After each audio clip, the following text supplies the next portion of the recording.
পাহাড় কি থাকবে না পাহাড়ও নষ্ট হয়ে যাবে? পাহাড়ও ধ্বংস হয়ে যাবে। মাউন্ট এভারেস্ট বিশাল বড় পর্বত, তো এই মাউন্ট এভারেস্টের মতন এত বড় বড় পর্বতগুলা, যেই পর্বতগুলাকে আল্লাহ তাআলা এই পৃথিবীতে দিয়েছিলেন যেন পৃথিবীতে নড়াচড়া না করে। এই পৃথিবীর 30% শুধু জমিন স্থল আর 70% হচ্ছে জল, পানি। তো পানির মধ্যে যখন এই পৃথিবীটাকে দিয়ে দিলেন আল্লাহ, তখন এইটা টলমল নড়াচড়া শুরু করছে। তখন আল্লাহ রাব্বুল আলামিন চতুর্দিক দিয়ে পেরেকের মতন পাহাড় বসিয়ে দিলেন। সুবহানাল্লাহ। সূরা নাবার মধ্যে বলেন ওয়াল জিবালা আওতাদা, আমি পাহাড়কে বানিয়েছি পেরেক স্বরূপ। সুবহানাল্লাহ। অনেক সময় কাপড় ছড়াই দিলে বাতাসে উড়ে না, তখন সাইডে দিয়ে যদি ক্লিপ দিয়ে দেন বা পেরেক দিয়ে দেন নড়াচড়া করবে? তো আল্লাহ বলেন আমি এই পৃথিবীর ভারসাম্য রক্ষার জন্য পাহাড়গুলোকে পেরেক বানাইলাম যেন পৃথিবীটা নড়াচড়া না করে। কিন্তু কিয়ামতের ময়দানে সেই পাহাড়গুলা আমি আল্লাহ তুলার মতন উড়াই নিব। সুবহানাল্লাহ। আল্লাহ রাব্বুল আলামিন বলেন ওয়াতাকুনুল জিবালু কাল'ইহনিল মানফুশ।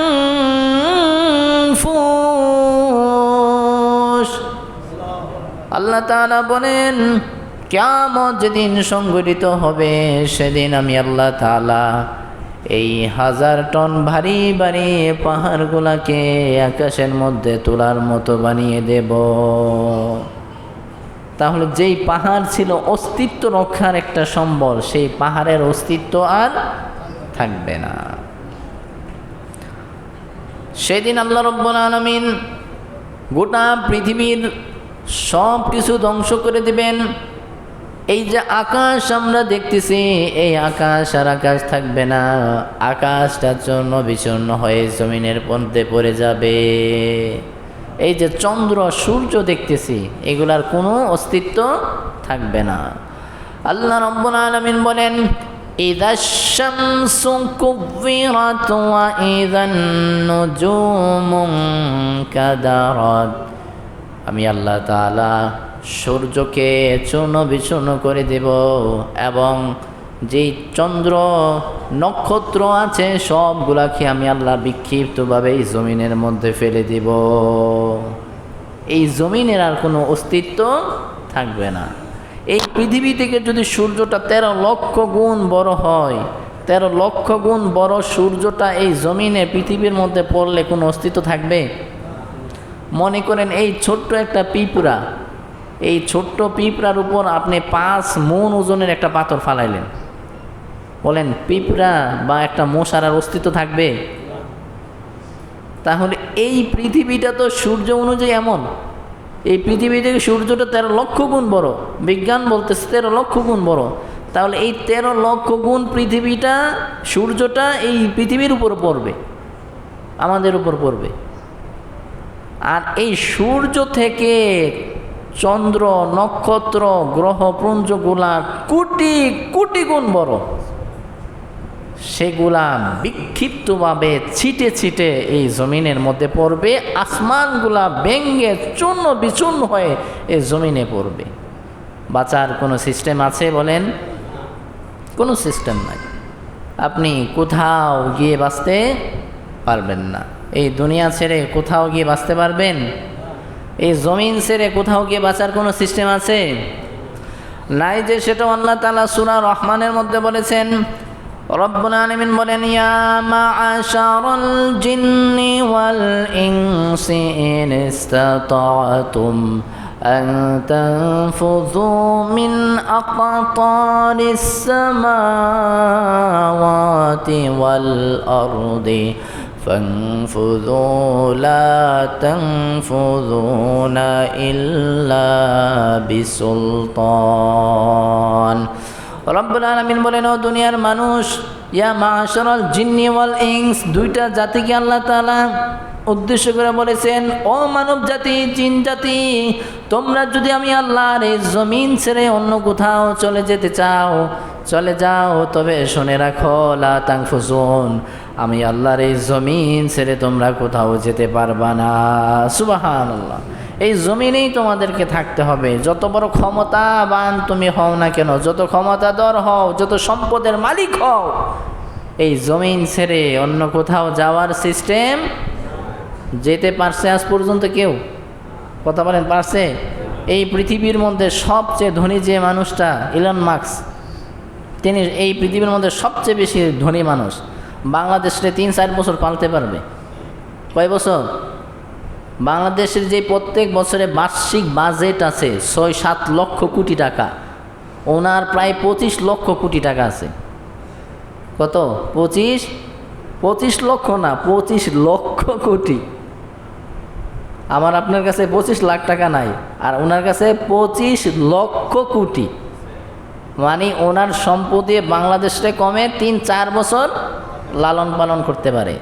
তিনি নাসাতে কাজ করেন, বিশাল বড় বড় রকেট পাঠান মহাকাশে, বিভিন্ন কোম্পানি ওনার নামে আছে। তাই এত ধনী মানুষটা যদি চিন্তা করে যে আল্লাহর জমিন ছেড়ে কোথাও চলে যাব, পারবে? কথা বলেন, পারবে? পারবে না। সেও কিয়ামতের সম্মুখীন হতে হবে, দুনিয়া ধ্বংস হয়ে যাবে, সেটাও তাকে বিশ্বাস করতে হবে। কথা বলেন ঠিক কিনা? আল্লাহ রাব্বুল আলামিন সূরা জিলজালের মধ্যে বলেছেন, ইযা যুলজিলাতিল আরদু জিলজালাহা ওয়া আখরাজাতিল আরদু আথকালাহা। কিয়ামত যখন সংঘটিত হবে, তখন জমিনটা কম্পন করতে থাকবে। ওয়া ক্বালাল ইনসান মা লাহা, তখন মানুষ বলবে, কি হয়েছে জমিনের, আজকে জমিন কাঁপে কেন? এতদিন তো কাঁপে নাই। কথা বলেন ঠিক কিনা? আজকে আমরা দেখি জমিন কত সুন্দর করে আছে। আল্লাহ তাআলা বলেছেন, আমি জমিনকে বিছানা বানিয়ে দিয়েছি তোমাদের আরামের জন্য। বিছানা যেমন শুইলে আরাম লাগে, এই জমিনকে আমি আল্লাহ সমতল বানিয়েছি তোমাদের আরামদায়কের জন্য। বলেন সুবহানাল্লাহ। পাহাড়ি রাস্তার মধ্যে হাঁটা কষ্ট না সহজ? কষ্ট না? পাহাড়ি রাস্তা উঁচু নিচু থাকে, থাকে কি না? কিন্তু জমিনটা থাকে সমতল। এই রাস্তা কত প্লেন না? তাহলে আল্লাহ রাব্বুল আলামিন এই জমিনটাকে বানিয়েছেন সমতল, বিছানার মতন, যেন আমাদের জন্য কষ্ট না হয়। সেদিন এই জমিনটা কম্পন সৃষ্টি হয়ে যাবে। মানুষ বলতে থাকবে, ওয়াকালাল ইনসান মা লাহা, মানুষ বলবে যে জমিনের আজকে কি হয়েছে, জমিন এত কম্পন করতেছে কেন? বলবে কি না? সেদিন আল্লাহ রাব্বুল আলামিন বলেন, ইয়াউমাইযিন তুহাদ্দিসু আখবারাহা বিআন্না রাব্বাকা আওহা লাহা। সেদিন জমিন, তার ভিতরে যত কথা আছে, যত ইনফরমেশন আছে, যত মূল্যবান জিনিস আছে, সব কিছু জমিন বের করে দিবে। এই জমিনের নিচে স্বর্ণের যেই খনি আছে, তেল কয়লার যে খনি আছে, সবগুলো অনেক গভীরে। কথা বলেন ঠিক কিনা? এই সবগুলা কয়লার খনি, গ্যাসের খনি নিচে না, অনেক নিচে। এগুলাকে খুব প্রসেসে এগুলাকে বের করতে হয়, হয় কি না? আমাদের বাংলাদেশে যেই গ্যাস ক্ষেত্রগুলো আছে, আমাদের বাংলাদেশের এই মাথা হয় না যে নিজের গ্যাস নিজে তুলে খাইব, মানে ব্যবহার করবে। তো আমরা জাপানের কাছে যাই, চীনের কাছে যাই, যাই বলি যে ভাই আমাদের গ্যাস কিছু পাইছি, আপনারা তুলেন, আপনারা অর্ধেক নেন, আমরা অর্ধেক দেন।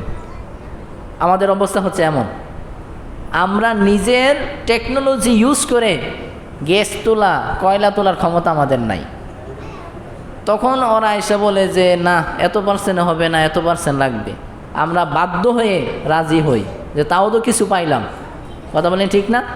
মানে মৌমাছির মতন আর কি, মধুর চাক বসছে, কিন্তু নিজে এই মধুর চাক ভাঙতে পারবো না, মোয়ালকে দিয়ে ভাঙলাম, ওনার অর্ধেক আমার অর্ধেক।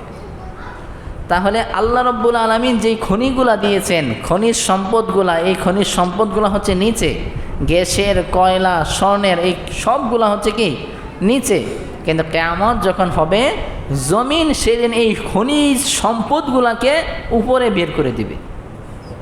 সুবহানাল্লাহ বলবেন না? এখন যদি বের করে দেয় কি অবস্থা হবে বলেন? যদি আপনাদের নারায়ণপুরে এই মাঠের মধ্যে এক স্থান থেকে স্বর্ণ উতলাইয়া উঠতে থাকে, আমাদের নারায়ণপুরের মানুষের মাথা কি ঠিক থাকবে? সবাই আগে গিয়া কুদাল নিয়ে দাঁড়াইব যে এখনই আমার সামনে আইবি মেরেলাম। কথা বলেন ঠিক না? কিন্তু সেদিন জমিন তার সমস্ত সম্পদগুলাকে সে বের করে দিবে। মানুষ বলবে যে আজকে জমিনের কি হয়েছে, জমিন এমন করছে কেন? সেদিন জমিন উত্তর দিবে বিআন্না রাব্বাকা আওহা লাহা। ও দুনিয়ার মানুষ শোনো শোনো, আল্লাহ রাব্বুল আলামিন আমাকে আদেশ দিয়েছেন আমি জমিনের ভিতর যত মূল্যবান সম্পদ আছে সবগুলা সম্পদ যেন আমি আজকে বের করে দেই। সুবহান। চিন্তা করতে পারেন? সেদিনই লোভ লালসার কাজে আসবে না। সেদিন জমিনের এই আচরণ দেখে মানুষ আশ্চর্য হয়ে যাবে, মানুষ পাগলের মতন ছোটাছুটি করতে থাকবে। আল্লাহ তাআলা কোরআনের মধ্যে বলেছেন ওয়াতারান নাসা সুকারা ওয়ামা হুম বিসুকারা ওয়ালাকিন্না আযাবাল্লাহি শাদীদ।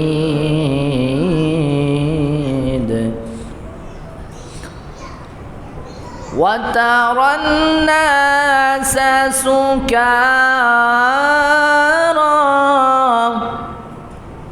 وما هم بسكارى ولكن عذاب الله شديد।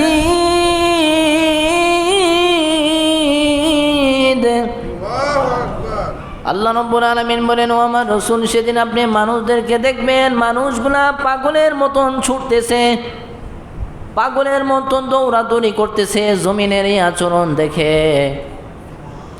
আপনি দেখবেন তারা পাগলের মতন ছুটছে কিন্তু তারা পাগল নয়। পাগলের মতন দৌড়াদৌড়ি করতেছে কিন্তু তারা পাগল নয়। ওয়ামা হুম বিসুকারা, তারা পাগল নয় কিন্তু আল্লাহর এই শাস্তির ভয়ে, এই কিয়ামতের ভয়াবহতা, এই কিয়ামতের কঠিন অবস্থাগুলা দেখে মানুষ পাগলের মতো ছুটতে থাকবে। সুবহানাল্লাহ।